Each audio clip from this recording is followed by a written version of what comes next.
नमस्कार प्रिय विद्यार्थियों। आज की क्लास में हम BA 6 सेमेस्टर हिंदी के पेपर जो आपका सेकंड है, दूसरा जो पेपर है, इसका आज हमें यूनिट जो 1 है, इसको आज हम बच्चों जो है कंप्लीट कर रहे हैं। और बहुत ही शीघ्र इसकी हम शेष बच्ची जो भी इसकी यूनिट हैं, इसको हम कंप्लीट करा देंगे इसी माह में। उसके बाद इसके हम मॉडल पेपरों को भी जो है सोल्व करवाएंगे। और शेष जितने भी 6 सेमेस्टर आपके सब्जेक्ट बचे हुए हैं, उनको भी हम बहुत ही शीघ्र हमारी क्लासें स्टार्ट भी हो चुकी हैं। और सभी क्लासें हम मार्च तक जो है सारी के सारे ऑल सब्जेक्ट हम कवर करा देंगे। सभी विद्यार्थी चैनल से जुड़े रहिएगा, हर एक वीडियो का नोटिफिकेशन आपको मिलता रहेगा। ये बच्चों हिंदी का दूसरा पेपर है। पेपर का नेम आपको मिला लेना है। वैसे तो इसका सिलेबस मैंने ऑलरेडी मेंशन कर दिया है। आज पेपर आपका जो सेकंड है, इसमें आपको लोक साहित्य और लोक संस्कृत पेपर आपका नेम रहेगा। यूपी के जितने विश्वविद्यालय हैं सभी का सिलेबस सेम है और यही आपको पढ़ना है। यदि हम कुछ यूनिवर्सिटी की बात करें, डॉक्टर राम मनोहर लोहिया पूर्वांचल विश्वविद्यालय, MJPRE बरेली, महाराजा सुहेल देव, आगरा विश्वविद्यालय, JNU बलिया विश्वविद्यालय, BO झांसी, तो सभी विश्वविद्यालय का सिलेबस बच्चों सेम है। यूपी की जितने भी विश्वविद्यालय हैं, कानपुर वगैरह वगैरह, सभी का सिलेबस सेम है, यही आपको पढ़ना है। ठीक है, चलेगा। इसका बच्चों जो फर्स्ट जो यूनिट है, इसको देख लीजिए क्या इसमें आपको पढ़ना है। फर्स्ट आपका जो चैप्टर है, इसमें आपको पढ़ना कि लोक साहित्य का सामान्य आपको परिचय आपको पढ़ना कि लोक साहित्य क्या होता है, इसकी परिभाषा, इसका क्षेत्र, इसका वर्गीकरण, इसी को आज हम कराएंगे। अब जो भी विद्यार्थी जो भी यानी यूनिवर्सिटी में लिखित का पेपर होता है, तो हम लिखित और MCQ दोनों हम साथ में करा रहे हैं, क्योंकि अलग अलग तो हम करा नहीं सकते हैं। तो सबसे पहले हर एक यूनिट का जितने भी लिखित वाले क्वेश्चन हैं उनको हम कराएंगे। उसी के बाद में हम इसके समस्त जो भी यूनिट के आपके MCQ क्वेश्चन बनेंगे वो भी हम बाद में कराते चलेंगे। हमारी क्लास MCQ प्लस रिटन दोनों पैटर्न पर है ये। ठीक है, चलेगा। तो इसका आज हम फर्स्ट यूनिट कंप्लीट कर रहे हैं बच्चों। तो सबसे पहले लोक साहित्य क्या है, अब लिखित वाले बच्चे भी देख ले, ये आपके एग्जाम में क्वेश्चन बनता है कि लोक साहित्य क्या है, इसका अर्थ, इसकी परिभाषा बताइए। सभी विश्वविद्यालय में कॉमन क्वेश्चन है, ये क्वेश्चन आपके एग्जाम में जरूर देखने को मिलेगा। तो लोक साहित्य क्या है, इसका अर्थ, इसकी परिभाषा को यहाँ से हम समझेंगे। तो लोक साहित्य क्या है? लोक साहित्य आम जन समूह का वह साहित्य है जो सभ्यता मतलब कल्चर से दूर सहज अवस्था में रहने वाली जनता के लिए उन्हीं के द्वारा लिखा गया है। इसी को हम लोक साहित्य कहते हैं। लोक मतलब होता है जनता, मतलब जनता का साहित्य। ठीक है, तो इसमें जो है सामान्य जन के जो आशा निराशा होता है, व्यक्तियों का हर्ष विषाद जो होता है, सुख दुख, जीवन मरण आदि का चित्रण जो है इसमें होता है। मतलब जो है मनुष्य का जो जीवन होता है उसमें जो है सुख दुख, जीवन मरण और जो है निराशा आशा, ये सब लगा रहता है। तो ये क्या है लोक साहित्य बच्चों? लोक साहित्य सभ्यता से दूर सहज अवस्था में रहने वाली जनता के लिए उन्हीं के द्वारा लिखा गया क्या है, एक साहित्य है। इसी को हम लोक साहित्य कहते हैं। ठीक है, और भी यहाँ से लिखा हुआ है कि यह जो है लोक मानस की सहज अभिव्यक्ति होती है और इसका कोई लिखित जो है रूप नहीं होता है। यह जो है मौखिक रूप से पीढ़ी दर पीढ़ी स्थानांतरित होती रहती, मतलब जो है बदलती रहती है, ट्रांसफर होती रहती है। बहुत सारे विद्वान हैं इसकी परिभाषा को पर अपने शब्दों में बताने का प्रयास किया है। तो हम विभिन्न विद्वानों के माध्यम से इसकी परिभाषा को और भी सरल तरीके से हम समझेंगे। यहाँ से डॉक्टर सविंद्र भरमर जी लिखते हैं कि लोक साहित्य लोकमानस की सहज और स्वाभाविक अभिव्यक्ति है और यह जो है बहुधा अलिखित रहता है। अलिखित मतलब होता है कि जो लिखित नहीं है और अपने जो है मौखिक परंपरा के द्वारा एक पीढ़ी से दूसरी पीढ़ी तक आगे जो है बढ़ती रहती है। इसी को हम लोक साहित्य कहते हैं। मतलब जो है जैसे कि कल्चर होती है प्रत्येक धर्म की, तो एक पीढ़ी से दूसरी पीढ़ी में स्थानांतरित होती है। ठीक वही आपकी क्या है, लोक साहित्य है। जैसे कि फॉर एग्जाम्पल आपके पिता जो है हिंदू हैं, तो जो आप पूजा पद्धति आपके पिताजी करते थे तो आप भी करते रहोगे, मतलब करोगे। तो ये क्या है, मतलब एक पीढ़ी से दूसरी पीढ़ी में स्थानांतरित हो रही हैं, चाहे सुख दुख हो, अभी चाहे जीवन पद्धति हो, अभी कल्चर हो। तो ये सब क्या है, लोक साहित्य है। ठीक है, अगली परिभाषा यहाँ से डॉक्टर धीरेन्द्र वर्मा जी लिखते हैं। ये कहते हैं कि वास्तव में लोक साहित्य वह मौखिक अभिव्यक्ति है जो भले ही किसी ने ना गढ़ी हो, पर आज जिसे सामान्य लोक समूह अपना ही मानता हो, जिसमें लोक मानस प्रतिबिंबित रहता है, इसी को हम लोक जो है साहित्य कहते हैं। अगली परिभाषा बहुत ही सुंदर से लिखे हैं डॉक्टर कृष्णदेव उपाध्याय जी।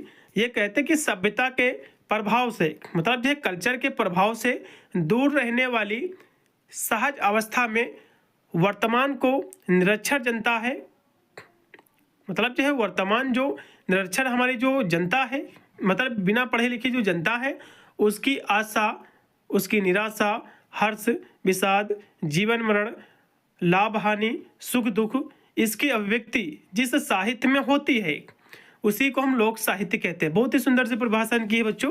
ये क्या कहते हैं कि सभ्यता के प्रभाव से, मतलब जो कल्चर के प्रभाव से दूर रहने वाली सहज अवस्था में वर्तमान में जो निरक्षर है, जो पढ़ा लिखा नहीं है, ठीक है, निरक्षर जो जनता है, उसकी जो है आशा निराशा, हर्ष विषाद, ठीक है, और जीवन मरण, हानि लाभ, सुख दुख की जो अभिव्यक्ति होती है, तो सुख दुख की अभिव्यक्ति जिस साहित्य में होती है उसी को हम लोक साहित्य कहते हैं। ठीक है, इतनी सी परिभाषा आपको लिखना है।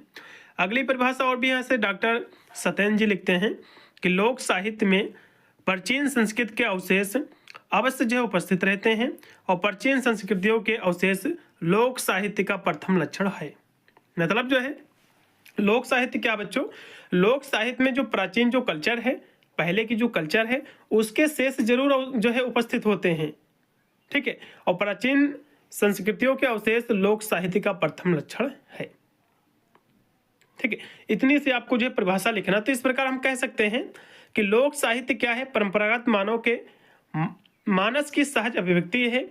जब सामान्य लोक समूह ने अपने सुख दुख, आशा निराशा, हानि लाभ आदि का स्वाभाविक अभिव्यक्ति अपनी लोक भाषा में किया हो तो उसे हम लोक साहित्य का नाम जो है दिया गया था।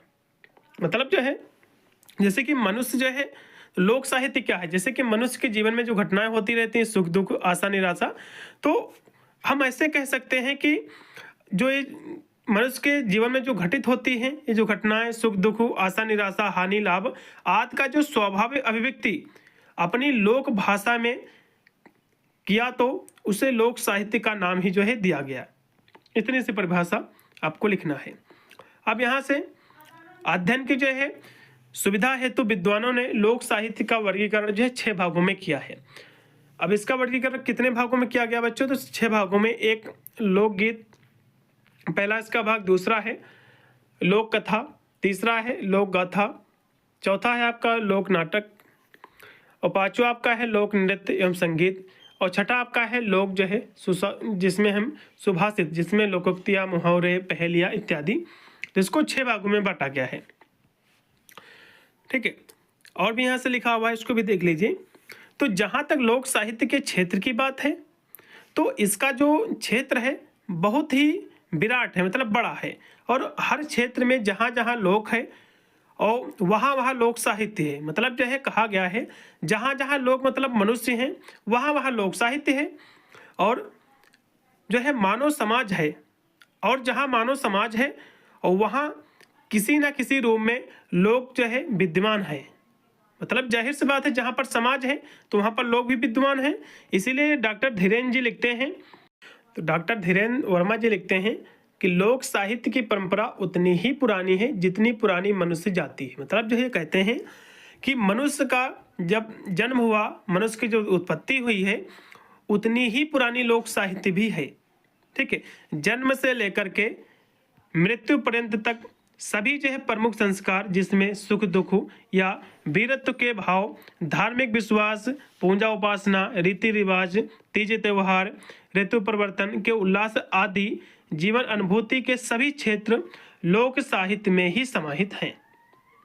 ठीक है, तो इतने से आपको जो है इसका क्षेत्र आपको लिखना है। अब यहाँ से बच्चों इसमें जो कि एक ही क्वेश्चन था कि लोक साहित्य किसे कहते हैं, इसकी परिभाषा, इसका क्षेत्र भी मैंने आपको समझा दिया। अब यहाँ से इससे बनने वाले एमसीक्यू क्वेश्चन भी देख लीजिए सभी विद्यार्थी। पहला जो क्वेश्चन है कि जन संस्कृति का सच्चा और सजीव चित्रण किस साहित्य में मिलता है, तो कहोगे लोक साहित्य में मिलता है। इसमें का दूसरा ऑप्शन राइट है। फिर आपका है 2 नंबर क्वेश्चन है कि ऐसा साहित्य जिसमें व्यक्ति विशेष का चिंतन या विश्लेषण न होकर के सामूहिक चेतना, अनुभवों व संवेदनाओं की अभिव्यक्ति रहती है, तो ये क्या कहलाता है, तो इसको भी हम लोक साहित्य ही कहते हैं। इसमें का पहला। फिर 3 नंबर आपका क्वेश्चन है कि किस प्रकार के साहित्य का आधार लिखित ना होकर के मौखिक होता है, तो मौखिक आपका लोक साहित्य का जो साहित्य जो आधार है ये क्या होता है, मौखिक होता है, लिखित ना होकर के। फिर आपका है 4 नंबर क्वेश्चन कि वह साहित्य जो संपूर्ण मानव जाति की विरासत है, लोक साहित्य है। अगला क्वेश्चन भी आपका है कि निम्नलिखित में से कौन सी विशेषता लोक साहित्य की नहीं है। ठीक है, तो देखो लोक साहित्य जो इसका क्षेत्र है बहुत ही व्यापक है, बहुत ही बड़ा है, क्योंकि मनुष्य की जो उत्पत्ति हुई है, मनुष्य का जो जन्म हुआ है, उसी समय से लोक साहित्य का जो है विकसित हो गई, निर्माण हुआ। तो इसका जो है क्षेत्र व्यापक है, बिल्कुल है। और आदिम जीवन का लोक साहित्य से घनिष्ठ संबंध है, बिल्कुल है। ये जो है मौखिक परंपरा का साहित्य, बिल्कुल। लेकिन ये जो है पूर्णतः कृत्रिम है, तो ये कृत्रिम भैया नहीं है, इसमें का चौथा लगाओ। अगला देखिएगा मेरा है कि लोक साहित्य का रचनाकार कोई व्यक्ति विशेष नहीं होता है, ये स्टेटमेंट जो है पूर्णतः सत्य है बच्चों। अगला देखिएगा कि निम्नलिखित में से लोकगीत का उदाहरण नहीं है, तो कौन सा लोकगीत का उदाहरण नहीं बच्चों? तो संस्कार गीत ये भी इसका उदाहरण है, श्रम गीत भी है, और जो है ऋतु गीत भी है, लेकिन हाइकू गीत इसका कोई उदाहरण नहीं है बच्चों, इसमें का डी। फिर आपका 8 नंबर क्वेश्चन है कि निम्नलिखित में से लोक नाटक का उदाहरण नहीं है, तो लोक नाटक का कौन सा उदाहरण नहीं बच्चों? तो इसमें रामलीला, यक्षगान, कथकली ये भी है, लेकिन दंत कथा बच्चों नहीं है, इसमें का पहला। अगला देखिएगा कि जनता का वह साहित्य जो जनता के द्वारा जनता के लिए लिखा गया हो, उसको हम बच्चों लोक साहित्य कहते हैं। ठीक है, ठीक है, इसकी परिभाषा इसी पर आप लिख सकते हो कि जनता का वह साहित्य जो जनता के द्वारा जनता के लिए लिखा गया हो, उसी को हम लोक साहित्य कहते हैं। अगली परिभाषा देखिएगा 10 नंबर है, दिया हुआ है जो कि आधुनिक सभ्यता से दूर अपने प्राकृतिक परिवेश में निवास करने वाली जनता को हम लोक कहते हैं, वहाँ की जनता कहते हैं। लोक मतलब जनता ही होती है। फिर आपका 11 नंबर आपका क्वेश्चन है कि किस प्रकार के साहित्य में जनजीवन की सभी प्रकार की भावनाएं बिना किसी कृत्रिमता के जो है समाई रहती हैं, तो लोक साहित्य में। अगला देखिएगा कि आदिम काल से ऋतु एवं स्मृति के सहारे जीवित रहने वाले साहित्य को हम लोक साहित्य कहते हैं, इसमें का पहला। फिर है कि कौन सा साहित्य अनेक रूपों में होते हुए भी अनेकताओं में एकता की भावना से युक्त रहता है, तो कहोगे लोक साहित्य। अगला देखिएगा कि लोक शब्द का अर्थ जनपद या ग्राम में नहीं है, बल्कि नगरों गांव में फैली हुई वह समस्त जनता है जिसके व्यवहारिक ज्ञान का आधार पोथिया नहीं है। उपरोक्त जो परिभाषा है बच्चों हजारी प्रसाद द्विवेदी जी की है, इसमें का पहला। फिर है कि जन सामान्य के जीवन अनुभव की अभिव्यक्ति करने वाला साहित्य क्या कहलाता है, तो इसको हम लोक साहित्य कहते हैं। फिर आपका 16 नंबर क्वेश्चन है ऐसा साहित्य जिसे लोक संस्कृत का दर्पण भी कहा जाता है, तो उसको हम लोक साहित्य कहते हैं। फिर है लोक साहित्य का बच्चों क्षेत्र है तो व्यापक है, बहुत ही बड़ा है। अगला देखिएगा 18 नंबर क्वेश्चन है कि जहाँ जहाँ लोक है वहीं वहीं लोक साहित्य भी उपलब्ध है, ये कथन बच्चों पूर्णतः सत्य है। फिर है कि साधारण जनता जिन शब्दों में गाती है, रोती है, हंसती है और खेलती है, उन सबको किस साहित्य के अंतर्गत जो है रखा जाता है बच्चों, तो लोक साहित्य के अंतर्गत। मतलब मनुष्य की जो क्रियाकलाप होती है जिसमें मनुष्य चाहे उसके जीवन में सुख हो या फिर दुख हो, रोता हो फिर हंसता हो फिर खेलता हो, ये सब क्या है, ये सब भैया लोक साहित्य ही है। मनुष्य की जो क्रियाएं हैं, मनुष्य जीवन भर में जो भी क्रियाएं मनुष्य के साथ होता है, जो भी घटनाएं होती हैं, या फिर जो भी रामलीला वगैरह ये सब जो भी प्रोग्राम वगैरह जो त्यौहार होते हैं, ये सब क्या है, ये सब भैया लोक साहित्य ही हैं। अगला देखिएगा कि किस साहित्य में लोकमानस का जीवन प्रतिबिंब रहता है, तो कहोगे लोक साहित्य में। फिर है अंग्रेजी शब्द जो कि फोक लिटरेचर का हिंदी अनुवाद क्या है बच्चों, तो इसको हम लोक साहित्य ही कहते हैं। ठीक है, अब एग्जाम में क्वेश्चन बन सकता है कि ये जो है फोक लिटरेचर जिसको हम फोल्क कहते हैं, इस तरह से लिखा जाता है, फोल्क लिटरेचर का हिंदी अनुवाद बच्चों इसको हम लोक साहित्य कहते हैं, एग्जाम में क्वेश्चन बनेगा। फिर है कि लोक साहित्य लोकमानस की सहज और स्वाभाविक अभिव्यक्ति है, ये स्टेटमेंट बच्चों पूर्णतः सत्य है। फिर है कि कौन सा साहित्य उतना ही प्राचीन है जितना कि मानव, तो कहोगे लोक साहित्य। अगला देखिएगा किस प्रकार के जीवन का लोक साहित्य में घनिष्ठ संबंध है, तो कहोगे आदिम जीवन का, इसमें का पहला। फिर है लोक चेतना का साहित्य कौन सा है, तो कहोगे लोक साहित्य ही है। फिर है लोकाचार के लिए रचित जो है साहित्य है, तो कहोगे लोक साहित्य है। अगला देखिएगा कि किस जो है साहित्य के अंतर्गत ऋतु विद्या, स्वास्थ्य विज्ञान, कृषि विज्ञान आदि से संबंधित जो है साहित्य आता है, तो लोक साहित्य में आता है। फिर आपका कि लोक साहित्य निर्मित होता है, तो लोक साहित्य बच्चों जो है जन समूह में निर्मित होता है, उसके द्वारा इसमें का सी। फिर है कि किस साहित्य की पृष्ठभूमि विशिष्ट साहित्य की रचना स्थलीय से बिल्कुल भिन्न होती है, तो कहोगे लोक साहित्य की। अगला देखिएगा, लोक साहित्य की भाषा होती है बच्चों, तो जनसाधारण की भाषा होती है। फिर है लोक साहित्य देन है, तो लोक सामान्य की देन है, इसमें का चौथा है। फिर है लोक का साहित्य लोक परंपरा का वाहक होता है, तो लोक साहित्य का।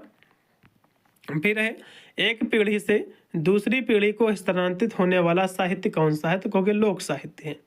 ठीक है। अगला देखिएगा कि जन सामान्य की प्राचीन संस्कृति मान्यताओं एवं परंपराओं में पूर्ण विश्वास की अभिव्यक्ति करने वाला साहित्य कौन सा है, तो कहोगे लोक साहित्य ही है। अगला देखिएगा बच्चों कि यदि किसी देश के संस्कृति का अध्ययन करना है तो पहले लोक साहित्य का अध्ययन करना होगा। ये जो स्टेटमेंट बच्चों पूर्णतः सत्य है, बिल्कुल। अगला देखिएगा, लोक संस्कृति का अभिन्न अंग कौन सा है, तो कहोगे लोक साहित्य है। लोक संस्कृति का बच्चों जो अभिन्न अंग है लोक साहित्य है।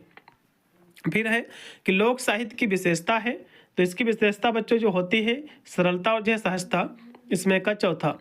फिर आपका है कि विद्वानों के द्वारा किस साहित्य को जो है रुसे कहा गया है, आपको बताना है। तो किसको कहा गया है, तो कहोगे लोक साहित्य को, इसमें का चौथा। फिर है कि जनता के व्यापक जनसमूह की सभी मौलिक जो है संरचनाओं का परिणाम है, तो लोक साहित्य के। फिर देखिएगा, लोक द्वारा सर्जित और लोक द्वारा प्रयुक्त जो गीत होता है ये क्या कहलाते हैं, तो लोकगीत कहलाते हैं। अगला देखिएगा, अंग्रेजी शब्द फोक सॉन्ग ये जो है किसका हिंदी रूपांतरण है, तो कहोगे लोकगीत का। ठीक है, लोकगीत को इंग्लिश में हम फोक सॉन्ग कहते हैं। अगला देखिएगा कि लोकगीत मौखिक परंपरा से पीढ़ी दर पीढ़ी स्थानांतरित होते हैं, ये जो कथन है बच्चों पूर्णतः सत्य है। फिर है कि कौन से गीत में मानवीय मूल्यों का समावेश अपनी संपूर्णता में होता है, तो लोकगीत में। फिर है कि लोकगीत किसी समाज विशेष का दर्पण होते हैं, क्योंकि लोकगीतों में वहाँ का समाज जो है प्रतिबिंबित होता है, इसमें का पहला। फिर 45 नंबर क्वेश्चन है कि संस्कार गीत किन जो है गीतों का प्रकार है, तो कहोगे लोकगीतों का है, इसमें का दूसरा है। फिर है कि फोक लोकगीत किस पर अवसर पर जो है गाया जाता है, तो होली पर, इसमें का पहला ये क्वेश्चन जब बनेगा। फिर है कि निम्नलिखित में से कौन लोक साहित्य का अंग नहीं है, तो लोकगीत, लोक कथा, लोक गाथा ये सभी, लेकिन शास्त्रीय संगीत नहीं बच्चों, इसमें का दूसरा। फिर है कि लोक की कृति जब नाटक के रूप में किसी कथा वृत्त को प्रस्तुत करती है तो उसे हम लोक नाटक कहते हैं बच्चों, इसमें का तीसरा है। फिर नौटंकी बच्चों क्या है, एक लोक नाटक है नौटंकी। फिर है 50 नंबर क्वेश्चन की तमाशा क्या है बच्चों, तमाशा भी क्या है, लोक नाटक ही है। तो ये थे बच्चों आपके 50 क्वेश्चन जो कि मैंने इसमें के कराए हैं। प्रत्येक यूनिट में आपके 50-50 आपके क्वेश्चन है, तो 8 आपके चैप्टर हैं, तो उसके अकॉर्डिंग हम 400 क्वेश्चन आपको करा रहे हैं बच्चों। ठीक है, 1-2 मॉडल पेपर भी सोल्व करवा देंगे। तो सभी विद्यार्थी चैनल से जुड़े रहेगा, हर एक वीडियो का नोटिफिकेशन आपको मिलता रहेगा, क्योंकि हमारे चैनल पर सारी की सारी क्लासें फ्री हैं। आपको बैच वगैरह लेने की बिल्कुल भी आपको आवश्यकता नहीं पड़ेगी। आप हमारे चैनल के माध्यम से BA की बिल्कुल फ्री में तैयारी कर सकते हो, ऑल सब्जेक्ट की और ऑल सेमेस्टर की। मिलता है वीडियो के लिए, तब तक सभी को thank you for watching this video.